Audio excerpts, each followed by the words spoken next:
హిందువుల ఏ బలహీనత ప్రస్తుత దేశ దుస్థితికి కారణం అంటారు? Interesting question. సో హిందువు చూడండి ప్రతి నిత్యం నుదుటి మీద బొట్టు పెడతారు. ఏదైనా అనుకోండి, తిలకము, కుంకుమ ఏదైనా పెడతాడు. వారంకి ఒకసారి ఏదో ఉపవాసం ఉంటాడు, ఏదో దేవత యొక్క. నెలకొకసారి ఏదో సత్సంగంలో అటెండ్ చేస్తారు, లేకుంటే ఏదో సాధు దర్శనం చేస్తారు. సంవత్సరంకి ఒకసారి తిరుపతి లేకుంటే ఇంకేదన్నా తీర్థయాత్రకి వెళ్తాడు, గుండు కూడా చేయించుకుంటాడు. ఇవన్నీ చక్కగా చేస్తాడు. కానీ ఎప్పుడైతే 5 సంవత్సరాలకు వచ్చే ఎలక్షన్స్లో, ఎన్నికలు మాత్రం ఎప్పుడైతే ఓటు వేయడానికి వెళ్తాడో అక్కడ తడబడిపోతాడు. ఓకే.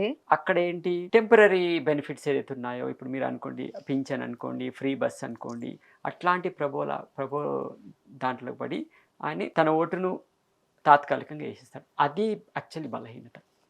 ఈ దేశానికి ఎవరు మంచి చేస్తారు, ఈ దేశ సంస్కృతి మీద ఎవరికి మంచి దృఢ విశ్వాసం ఉంది, ఎవరిని నేను పంపించినట్లయితే దేశం బాగుపడుతుంది, పునర్వైభవ స్థితికి వస్తుంది, అది ఆయన మనసులో తలుచుకొని ఒకవేళ ఓటు వేసినట్లయితే, అలాంటి వారిని పంపించినట్లయితే దేశం కొద్ది కాలంలో, ఇప్పుడు మీరు చూస్తున్నారు గత 10 సంవత్సరాల్లో చాలా అభివృద్ధి సాధించింది.